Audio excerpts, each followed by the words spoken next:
மருந்து சேனலுடைய மேலும் பல பதிவுகளை தெரிந்து கொள்ள இந்த சேனலை சப்ஸ்கிரைப் செய்யவும், பெல் பட்டனை அழுத்தவும். மேலும் மருத்துவரின் ஆலோசனை பெற இந்த வீடியோவில் உள்ள எண்ணிற்கு தொடர்பு கொள்ளவும். இயற்கை மருத்துவர்களுக்கு வணக்கம். நம்முடைய அருகில் பாரம்பரிய சித்த வைத்திய மதிப்புக்குரிய வெங்கடேஷ் ஐயா இருக்காரு. சித்த மருத்துவத்தில் சோரியாசிஸ் சம்மந்தமான பிரச்சனைகளுக்கு, தோல் நோய்க்கு, எக்ஸிமா, படை, சொறி, சிரங்கு இது மாதிரியான பிரச்சனைகளுக்கு சிறப்பான சிகிச்சை இருக்காயா அப்படின்னு கேட்டேன். இருக்குன்னு சொல்லியிருக்காரு. அது என்ன மாதிரியான சிகிச்சை, அது எப்படியெல்லாம் பயன்படுத்தலாம் அப்படின்ற முழுமையான தகவல் இந்த காணொலியில் பார்க்கலாம். வாங்க ஐயா. வணக்கம் ஐயா. வணக்கம் ஐயா. எப்படியா இருக்கீங்க? நல்லா இருக்கீங்க ஐயா.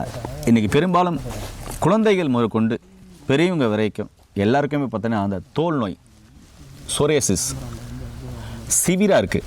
மீன் செதில் மாதிரி, பாம்பு செதில் மாதிரி பார்த்திங்கன்னா சிவிராக இருக்கிறவங்களுக்கும் இருக்குது.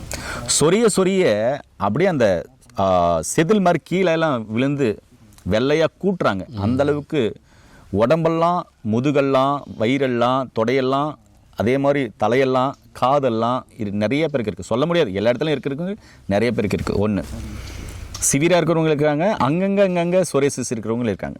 இது பல மாதங்களாக இருக்குது, பல வருடங்களாக இருக்குது. இதுக்கு சிகிச்சையெல்லாம் தொடர்ந்து எடுக்கிறவங்களாம் இருக்காங்க. எடுக்கும்போது நல்லாது சார், திருப்பி விட்டால் வருதுன்னு சொல்கிறவங்களும் ஒரு வகுப்பினர், அதாவது ஒரு ஒரு பக்கம் இருக்காங்க. இன்னொரு பக்கம் உள்ளவங்க சாதாரணமாக சார் சொறி, சிரங்கு, படை, எக்ஸிமா இது மாதிரி சாதாரண ஸ்கின் சம்மந்தமான பிரச்சனை இருக்கும் அப்படின்னு சொல்கிறவங்களும் இருக்காங்க. ஒரு சிலர் நமிக்குதுங்கய்யா, உடம்பு அங்கங்கே நமிக்குது, வேர்க்குரு வர்ற மாதிரி உடம்பெல்லாம் வருது அப்படின்றவங்களும் இருக்காங்க. ஒரு சிலர் உடம்புக்கு அலர்ஜி இருக்குது சார், எங்கே பார்த்தாலும் IgE அதிகமாகிடுச்சு, அலர்ஜி இருக்குது, சும்மா ஒரு கீரைனா கூட அந்த இடத்துல தத்த போட்டு உடம்பெல்லாம் அப்படியே பரவுற மாதிரி இருக்குது, வீங்குது அப்படின்னாலும் சொல்கிறவங்க. சொல்லப்போனால் ஒட்டுமொத்தமாக தோல் நோய் சம்மந்தமான பிரச்சனைகளுக்கு சித்த மருத்துவத்தில் சிறப்பான சிகிச்சை இருக்கா? அப்படி இருந்தால் உங்ககிட்ட நீங்கள் என்ன மாதிரியான சிகிச்சை முறையை மக்களுக்கு பரிந்துரை செய்கிறீங்க, நீங்கள் கொடுத்துட்டு இருக்கீங்க? வணக்கம் ஐயா. வணக்கம் ஐயா. நம்ம இந்த கருஞ்சீரக குழித்தைலம் நம்ம மக்களுக்கு கொடுக்கறது பார்த்தீங்கன்னா, கொடுத்துட்டு வர்றது கருஞ்சீரக குழித்தைலம். கருஞ்சீரக குழித்தைலம் ஆமாங்கய்யா. இது வந்து காலை இரவு 2 வேளை பசும்பாலில் 2 சொட்டு பசும்பாலில் 2 சொட்டு ஒரு விட்டு கலக்கி குடிக்கணுமா? கலக்கி குடிச்சிடணும். அது ஒரு சிலர் கலக்கும் போது ஐயா கலங்கலை, ஒரு ஓரமாக போய் நிற்கிதுன்றாங்க. அப்படின்றவங்க ஒரு பனங்கற்கண்டோ இல்லை நாட்டு சர்க்கரையோ கொஞ்சம் எடுத்துட்டு அதில் 2 சொட்டு இதை விட்டு அப்போ வாயில் போட்டுக்கலாம், சப்பி சாப்பிட்டுக்கலாம். சாப்பிட்டுட்டு ஒரு 1/4 டம்ளர் பசும்பால் குடிக்கணும். ஆமாம், அது அனுபானம். அது அனுபான முறை. அதாவது பசும்பால் குடித்தாதான் மிக அற்புதமாக வேலை செய்ய முடியும். ஓகேங்க, இப்போ அப்படி எடுத்துக்கலாம். ஓகே.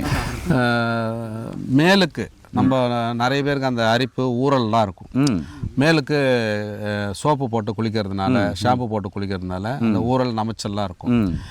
அவங்களுக்கு நம்ம என்ன பண்ணுறோம்னா, இப்போ வந்து அறிமுகப்படுத்தியிருக்கோம் தலைக்கு இந்த பொடி, பஞ்சகற்ப பொடி.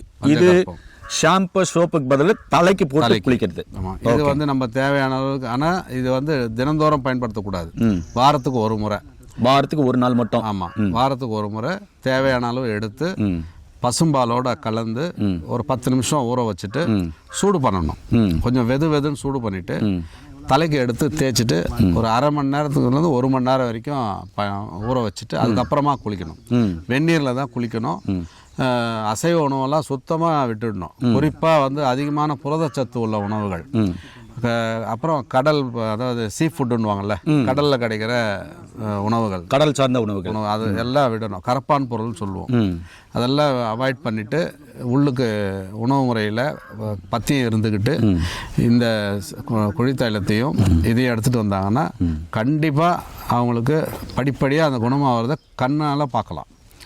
இது கூட வந்து நம்ம சோப்பை தவிர்க்கணுங்கிறதுக்காக மேலே குளியல் பொடியும் அறிமுகப்படுத்தியிருக்கோம். இது பார்த்திங்கன்னா அந்த நமைச்சல், ஊறல் எல்லாத்தையுமே எடுக்கும்.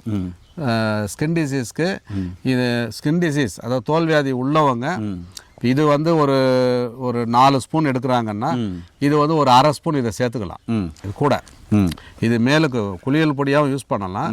ஆனால் நம்ம சொல்கிறது வந்து அது 4னா இது ஒரு பங்கு, அது 4 ஸ்பூன்னா இது ஒரு ஸ்பூனில் 1/2 ஸ்பூன் எடுத்துங்க போதும். 2 மிக்ஸ் பண்ணி கூட பயன்படுத்திக்கலாம். அதாவது தோல்வியாதி உள்ளவங்க மட்டும். நார்மலாக இருக்கிறவங்க மிக்சிங் பண்ண வேண்டாம். ஆமாம், இது வந்து தோலுக்கும் நல்லா கேட்கும். ஸ்கின் டிசீஸ், சொரியாசிஸ்க்குலாம் இது அற்புதமாக வேலை செய்யும். கொஞ்சமாக மிக்ஸ் பண்ணிக்கிங்க. ஐயா, இப்போது சொரியாசிஸுக்கு, தோல் நோய்க்கு நீங்கள் சொன்ன அனுபவத்தில் தான் எடுக்கணும். ஆமாம் ஐயா. நாட்டு சக்கரை ஒருவேளை பால் பிடிக்காதவங்க நாட்டு சக்கரை உள்ளங்கையில் வச்சு 2 சொட்டு விட்டு வாயில் போட்டு சப்பி சாப்பிட்டு கொஞ்சம் பால் குடிக்கிறது நல்லது. ஒரு 1/4 டம்ளராவது பால் குடிக்கிறது ரொம்ப நல்லது. இது ஒரு நாளைக்கு 2 முறை எடுத்துக்கணும். ஆமாம். இதெல்லாம் நம்ம குளிக்கணும். ஆமாம். மேல் பூசறதுக்கு ஆயில் ஏதாவது வேணுமா? ஆயில் தேவையில்லைங்க ஐயா. இப்போ அவங்களுக்கு சொல்கிறேன், அவங்க அந்த மாதிரி ஆயில் தடவி பழக்கப்பட்டிருப்பாங்க. அவங்களுக்கு இதை பயன்படுத்திக்கலாம். அந்த ஆயிலுக்கு பதில் இதை பயன்படுத்தலாம். பசும்பாலில் நல்லா ஊற வச்சுட்டு சூடு பண்ணிவிட்டு வெதுன்ட்டு உடம்பு ஃபுல்லாக தேய்ச்சிட்டு ஒரு மணி நேரமாவது அப்படியே விட்டுடணும். 1 hour விடணும். விட்டுட்டு அதுக்கப்புறம் குளிக்கலாம். ஆமாம் ஐயா. இப்படி செஞ்சுட்டு வந்தால் எவ்வளோ நாளில் அவங்களுக்கு ஒரு டிஃப்ரெண்ட் தெரியும்? ஒரு 2 மாதம் 3 மாதம் தொடர்ந்து யூஸ் பண்ணாலே தெரிஞ்சிடும். ஆனால் நம்ம சொல்கிறது சாதாரணமாக தோல்வியாதி இல்லாதவங்களும் இதை வாழ்நாள் முழுவதும் பயன்படுத்தணும். எந்த நோய் நொடியும் வராமல் இருக்கும். சேஃப்டி ப்ரிகாஷன் வந்தவங்களும் பயன்படுத்தணும் அப்படிங்கிறத தான் சொல்லிகிட்டு இருக்கோம். ரெகுலர் பண்ணுங்கள். ஆனால் வித்தியாசம் 1 மாதம் 2 மாதத்துலேயே நல்லா தெரியும். நான் ஏன்னா நாட்களில் சொன்னால் ரொம்ப மிகைப்படுத்தி சொல்கிற மாதிரி இருக்கும். ஆமாம். அதனால் 1 மாதமாவது எடுங்க, நல்ல இம்ப்ரூவ்மெண்ட் தெரியும். ஓகேங்கய்யா. ஏன்னா நேர்களே, உங்களுக்கும் சொரேசிஸ் இருக்கா? தோல் நோய் இருக்கா? இல்லை எப்பவுமே பளபளன்னு இருக்கணும், ஆண் பெண் இருப்பாளருமே எப்பவுமே தங்களுடைய அழகை வந்து மேம்படுத்தணும்னு நினைப்பாங்க, எப்பவுமே பளபளன்னு ஜொலிக்கணும்னு நினைப்பாங்க. அப்படிப்பட்டவங்களுக்கு இந்த குளியல் பொடியும் இந்த பஞ்சகற்ப பொடியும் ரொம்ப யூஸ்ஃபுல்லாக இருக்கும். ஸ்கின் டிசீஸ் உள்ளவங்களுக்கு இது எப்படி எடுக்கணும்னு ஐயா சொல்லியிருக்காரு. ஒருவேளை உங்களுக்கு இன்னும் சந்தேகம் இருக்குது அப்படின்னு சொன்னால் கீழே போகிற நம்பருக்கு கால் பண்ணிங்கன்னா படித்த பட்டதாரி மருத்துவ மூலமாக இந்த மருந்துகளை பற்றி முழுமையான விவரமும் அதோடு சேர்த்து உங்களுடைய உணவியல் முறை வாழ்வியல் முறை நீங்கள் சாப்பிட்ற சாப்பாட்டுடைய அந்த தினம் சாப்பிட்ற அந்த சாப்பாட்டில் சரிவிகித உணவு எப்படி இருக்கணும்னு கண்டிப்பாக சொல்லிக் கொடுப்பாங்க. நோய் நொடி இல்லாமல் ஆரோக்கியமாக வாழ இது மாதிரியான இயற்கையான முறையை பயன்படுத்தி நோய் நொடி இல்லாமல் ஆரோக்கியமாக வாழுங்க.